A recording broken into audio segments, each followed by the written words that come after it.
नमो बुद्धाय। जय भीम दोस्तों, आपका मेरे इस बुद्धिज्म चैनल में स्वागत है। हम अभी तक सिद्धार्थ गौतम बुद्ध की जीवनचर्या के बारे में सुन रहे थे और इस वीडियो में हम जानेंगे कि तथागत बुद्ध ने शाक्य संघ की दीक्षा लेने के बाद उनके साथ क्या हुआ था और उन्होंने किस तरह उस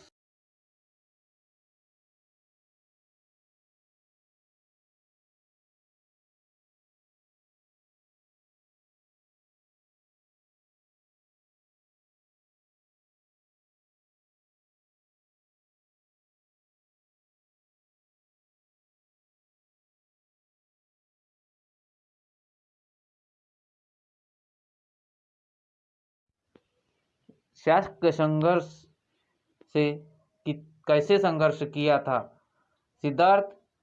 तो हम अभी शुरू करते आज का वीडियो। और आपने अभी तक चैनल को सब्सक्राइब नहीं किया हो और वीडियो को लाइक नहीं किया हो तो कर देना भाई, क्योंकि बाद में आपको ध्यान नहीं रहता। तो चालू करते हैं आज का वीडियो। सिद्धार्थ को शाक्य संघ का सदस्य बने 8 वर्ष बीत चुके थे। वह संघ का बड़ा ही वफादार और दृढ़ सदस्य था। जितनी दिलचस्पी उसे निजी मामलों में थी, उतनी ही दिलचस्पी उसे संघ के मामले में भी थी। संघ के सदस्य की हैसियत से उसका आचरण आदर्श था। वह सबका प्रिय भाजन बन गया था। उसकी सदस्यता के 8वें वर्ष में एक ऐसी घटना घटी जो सिद्धार्थ के परिवार के लिए दुर्घटना बन गई और उसके लिए जीवन मरण का प्रश्न हुआ। इस दुखांत प्रकरण का आरंभ इस प्रकार हुआ था।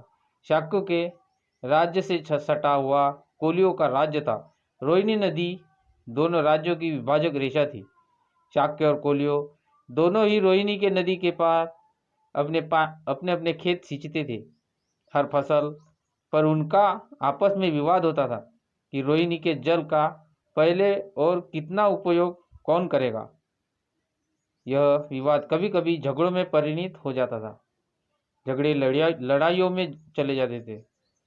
जिस वर्ष सिद्धार्थ की आयु 28 वर्ष की हुई, उस वर्ष रोहिणी के पानी को लेकर शाक्य के नौकरों और कोलियों के नौकरों में बड़ा झगड़ा हुआ। दोनों पक्षों ने चोट खाई। जब शाक्य और कोलियों को इस का पता लगा तो उन्होंने सोचा कि इस प्रश्न का युद्ध के द्वारा हमेशा के लिए निर्णय कर लिए जाए। शाक्य के सेनापति ने कोलियों के विरुद्ध युद्ध छेड़ देने की बात विचार करने के लिए संघ का एक अधिवेशन बुलाया।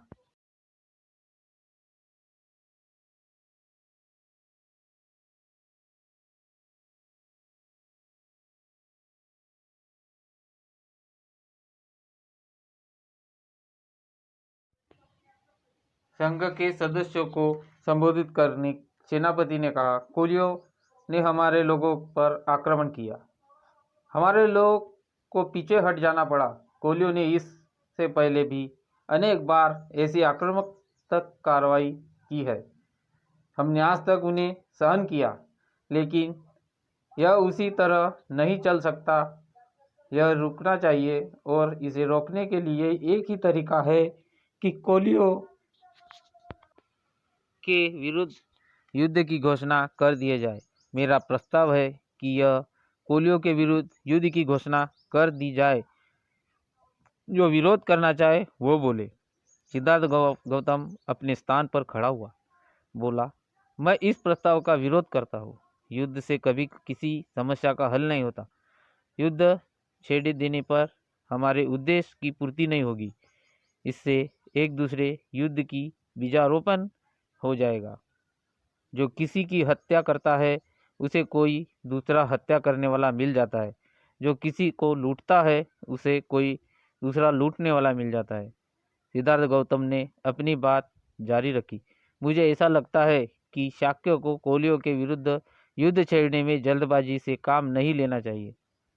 पहले सावधानी से इस बात की जांच करनी चाहिए कि प्रस्ताव में दोषी पक्ष कौन सा है। मैंने सुना है कि हमारे आदमियों ने भी ज्यादती की है। यदि ऐसा है तो हम भी निर्दोष नहीं है। सेनापति ने उत्तर दिया, यह ठीक है कि हमारे आदमियों ने ही पहल की थी, लेकिन यह याद रखना चाहिए कि पहले पानी लेने की भी यह हमारी ही बारी थी।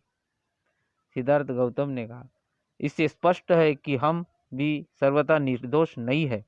इसलिए मेरा प्रस्ताव है कि हम अपने में 2 आदमी चुने और कोलियों से भी कहा जाए कि वो अपने 2 आदमी चुने और फिर वह चारों मिलकर एक 5वां आदमी चुने। ये 5 आदमी मिलकर झगड़े का निपटारा कर दे। सिद्धार्थ गौतम ने प्रस्ताव में जो परिवर्तन सुझाया था उसका विधिवत समर्थन हो गया, किंतु सेनापति ने विरोध किया।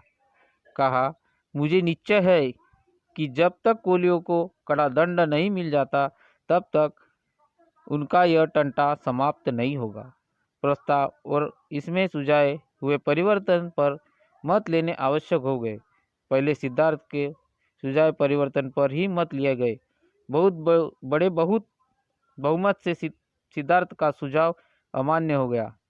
इसके बाद सेनापति स्वयं अपने प्रस्ताव पर मत मांगेंगे। सिद्धार्थ गौतम ने फिर खड़े होकर विरोध किया।